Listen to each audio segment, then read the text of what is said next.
Hi friends, welcome to बुनिक class में आपका स्वागत। जैसा कि डेली करंट अफेयर्स दोस्तों पहले 8 बजे लाइव होता था। कितने बजे?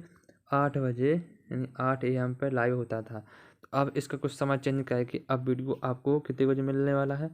तो वीडियो को अब 7 AM यानी सुबह 7 बजे मिलेगा वीडियो। ठीक है दोस्तों, तो आप लोग वीडियो को देखना ना भूलें।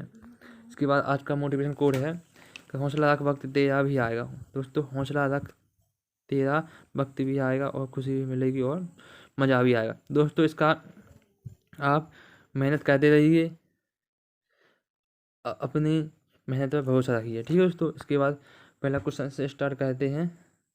आज का पहला क्वेश्चन है का ISSF निशानेबाजी विश्व कप में महिला वर्ग की 25 मीटर पिस्टल स्पर्धा में किसने स्वर्ण पदक जीता है? तो आप लोग सही आंसर बताएं का ISSF निशानेबाजी विश्व कप में महिला वर्ग की 25 मीटर पिस्टल में स्पर्धा किसने स्वर्ण पदक जीता है? सही आंसर को option number B correct answer, रानी सैनोवत ने जीता है।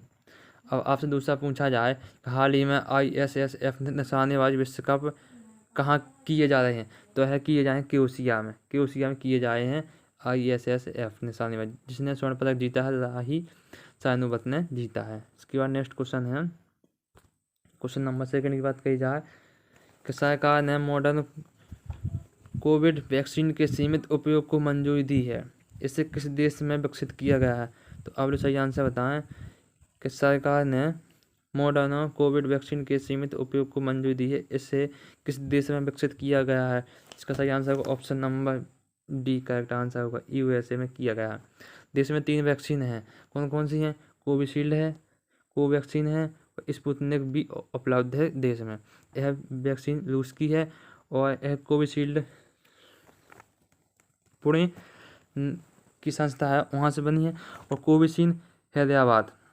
ठीक है, अब बात कही गई है USA की। तो US की राजधानी कहाँ? वाशिंगटन DC यहाँ की राजधानी है, जो पोटोमैक नदी के किनारे बसा है। यहाँ पर IMF इंटरनेशनल मॉनेटरी फंड और वर्ल्ड बैंक का मुख्यालय है, जिसके अध्यक्ष डेविड मालपास अध्यक्ष हैं वर्ल्ड बैंक के, और क्रिस्टिना जो अध्यक्ष हैं इंटरनेशनल मॉनेटरी फंड। इसकी स्थापना 1945 में हुई थी। इसके बाद नेक्स्ट क्वेश्चन है, क्वेश्चन नंबर 3 है, 29 जून को G20 समूह के विदेश मंत्रियों की बैठक किस देश में आयोजित की गई है? तो सही आंसर होगा option number B correct answer होगा। ठीक है, अब विदेश मंत्री डॉक्टर S जयशंकर ने इस बैठक में हिस्सा लिया। आपसे पूछा जाए का G20 समूह में विदेश मंत्रियों की बैठक में किसने भारत की ओर से हिस्सा लिया? सही आंसर होगा डॉक्टर S जयशंकर प्रसाद ने। इसकी राजधानी ओम है, जो ताइवान नदी के किनारे बसा है। यहाँ पर एटना और वेसुवियस दो ज्वालामुखी हैं। अब आपसे अब बात कही G20 की। तो G20 2019 में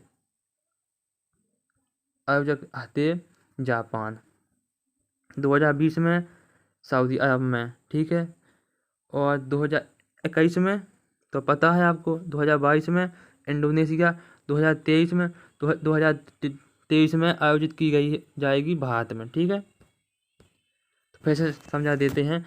2019 में जापान में, 2020 में सऊदी अरब, ठीक है, 2021 में 2022 में इंडोनेशिया, 2023 में भारत में। ठीक है दोस्तों, आप लोगों को पता चल गया होगा। नेक्स्ट क्वेश्चन की बात कही जाए तो नेक्स्ट क्वेश्चन है कि विश्व तीरंदाजी विश्व कप 2021 के तीसरे चरण में किस भारतीय खिलाड़ी ने 3 स्वर्ण पदक जीते? दोस्तों विश्व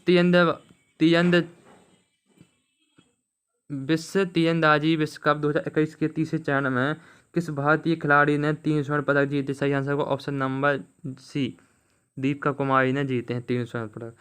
पहला गोल्ड विमेंस इंडिविजुअल स्पर्धा में, दूसरा गोल्ड है मिक्सड रिकर्व टीम स्पर्धा में, और तीसरा गोल्ड है विमेंस रिकर्व टीम स्पर्धा में। ये इन्होंने दीपिका कुमारी ने 3 पदक जीते हैं। कौन से स्वर्ण पदक? किसने? विश्व तीरंदाजी विश्व कप में। इसके बाद क्वेश्चन नंबर 5 है कि हाल ही में जारी नवीनतम विश्व तीरंदाजी रैंकिंग में किस भारतीय खिलाड़ी ने पहला स्थान हासिल किया? सही आंसर को ऑप्शन नंबर सी का डांस दीपिका कुमारी ने पहला स्थान हासिल किया। दीपिका कुमारी टोक्यो ओलंपिक के क्वालिफाई करने वाली भारत की एक महिला है। कौन सी? दीपिका कुमारी टोक्यो ओलंपिक के क्वालिफाई करने वाली भारत की एक पहली महिला है। कौन? दीपिका कुमारी। इसके बाद नेक्स्ट क्वेश्चन नंबर 6 है कि 28 जून को वित्त मंत्री निर्मला सीतारमण ने कितनी धनराशि के प्रोत्साहन पैकेज की घोषणा की? इसका सही आंसर होगा option number D correct answer है। 6,28,993 करोड़ रुपए की घोषणा की है निर्मला सीतारमण को वित्त मंत्री हैं। ठीक है। कोविड-19 महामारी के खिलाफ लड़ाई में भारतीय अर्थव्यवस्था को समर्थन देने के लिए निर्मला सीतारमण ने प्रोत्साहन पैकेज की घोषणा की है कि देख 6,28,993 करोड़ रुपए। ठीक है। इसके बाद क्वेश्चन नंबर नेक्स्ट है कि निम्न में से किसे एक बार फिर भारत का महान्यायवादी यानी AG नियुक्त किया गया? सही आंसर होगा ऑप्शन नंबर बी के वेणुगोपाल को किया गया। अब वे 30 जून 2022 तक अटॉर्नी जनरल के पद पर बने रहेंगे। कौन? के वेणुगोपाल कौन है? तो AG हैं। ठीक है। इनका संविधान में आर्टिकल 76 के बारे में इनकी जानकारी दी गई है। ठीक है। इसके बाद नेक्स्ट क्वेश्चन है क्वेश्चन नंबर 8। क्वेश्चन की बात कही जाए कि स्टीफन लोम्बेन ने किस देश के प्रधानमंत्री पद से इस्तीफा दे दिया? सही आंसर होगा ऑप्शन नंबर ए स्वीडन देश के प्रधानमंत्री ने अपने पद से इस्तीफा दे दिया है। दोस्तों अब आपसे बात कही जाए कि स्वीडन की राजधानी कहा तो स्टॉकहोम यहाँ की राजधानी। ठीक है। और यहाँ पर नोबेल पुरस्कार दिए जाते हैं। कौन? नोबेल पुरस्कार दिए जाते हैं, लेकिन एक नोबेल पुरस्कार नहीं दिया जाता। कौन? शांति नोबेल पुरस्कार, जो नॉर्वे की राजधानी ओस्लो में दिया जाता है। कौन? शांति नोबेल पुरस्कार। और बाकी के नोबेल पुरस्कार दिए जाते हैं स्टॉकहोम में, जो स्वीडन की राजधानी है। और यहाँ के प्रधानमंत्री स्टीफन लोम्बेन ने इस्तीफा दे दिया है। विश्वास क्यों दे दिया है? तो यह संसद में विश्वासपात मत हार गए। ठीक है। इसके बाद क्वेश्चन नंबर 9 है कि नेशनल एंटी डोपिंग एजेंसी नाडा ने टॉप टेस्ट में फेल होने पर किस महिला क्रिकेटर पर 4 साल का प्रतिबंध लगा दिया? ऑप्शन नंबर इसका सही होगा डी अंशुला राव पर लगा दिया। अंशुला राव टॉप टेस्ट में फेल होने वाली भारत की पहली महिला क्रिकेटर बनी है। अंशुला राव जो 4 साल का प्रतिबंध लगा दिया। अब बात कही नाडा की, नेशनल एंटी डोपिंग एजेंसी इसका फुल फॉर्म है। इसकी स्थापना 2005 में हुई थी। इसका मुख्यालय नई दिल्ली में। इसके अध्यक्ष होते हैं खेल मंत्री। तो खेल मंत्री कौन है भारत के? अभी हाल तो किरण रिजिजू यहाँ के खेल मंत्री हैं। ठीक है। इसके बाद नेक्स्ट क्वेश्चन की बात कही जाए, क्वेश्चन नंबर 10 है कि किस देश ने बेहतन जल विद्युत बांध का संचालन शुरू कर दिया? दोस्तों आप लोग सही आंसर बताएं, किस देश ने बेहतन जल विद्युत बांध का संचालन शुरू कर दिया? इसका सही आंसर होगा option number A correct answer चीन ने कर दिया है। किस देश ने बेहतन जल विद्युत बांध का संचालन शुरू कर दिया? कौन? सही आंसर होगा चीन। पूरा होने पर यह 3 गोजस डैम के बाद दुनिया का दूसरा सबसे बड़ा पावर स्टेशन होगा। कौन? बेहतन जल विद्युत बांध, जहाँ चीन है। चीन की राजधानी बीजिंग है। मुद्दा रेल में भी है। क्वेश्चन नंबर 11 है कि हाल ही में यूक्रेन ने किस देश के साथ काला सागर में संयुक्त नौसैनिक अभ्यास सी बैच 2021 की शुरुआत की है? सही आंसर होगा option number D correct answer है। ठीक है। USA। वर्ष 1997 से अब तक 21 बार इस अभ्यास का आयोजन हो चुका है। कितनी बार? 21 बार हो चुका है। स्टार्टिंग 1997 स्टार्टिंग किया गया था। कौन सा? काला सागर। ठीक है। इसके बाद नेक्स्ट क्वेश्चन है क्वेश्चन नंबर 12 है policymakers journal from new Delhi to Washington DC नामक पुस्तक के लेखक कौन है? तो इसके लेखक हैं कौशिक बसु एक भारतीय अर्थशास्त्री हैं जो विश्व बैंक के मुख्य अर्थशास्त्री रह चुके हैं। कौन? कौशिक बसु। इनकी पुस्तक कौन है? From new Delhi to Washington DC। इसकी पुस्तक का नाम क्या है? तो कौशिक बसु इसका सही आंसर है option number A correct answer है।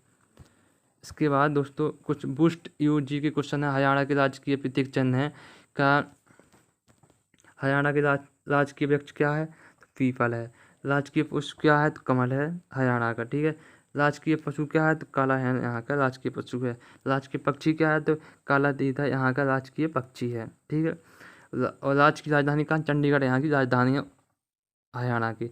मनोहर लाल खट्टर यहाँ के CM हैं। ठीक है। अब आपसे बात कही जाए तो यहाँ के राज्यपाल कौन है? तो आप कमेंट बॉक्स में जरूर बताएं कि यहाँ के राज्यपाल कौन है हरियाणा के। इसके बाद दोस्तों आज का सवाल है कि निम्न में से किसे प्रतिष्ठित पलटन पुरस्कार 2021 से सम्मानित किए। सही आंसर ऑप्शन नंबर, इसका करेक्ट आंसर देना है कमेंट बॉक्स में, ठीक है। और आप इस प्रश्न का उत्तर तो कमेंट बॉक्स में देना है, 4 ऑप्शन है इसके लिए। तो वीडियो को पसंद आया तो लाइक करें, शेयर करें, बंद के क्लास इसको सब्सक्राइब करें। थैंक यू दोस्तों। और वीडियो से कोई भी संबंधित सुझाव हो तो आप कमेंट बॉक्स में जरूर करके बताएं, ठीक है। सुझाव आप लोग कमेंट बॉक्स में जरूर बताएं, ठीक है। Thank you. पढ़ेगा बात तो बढ़ेगा।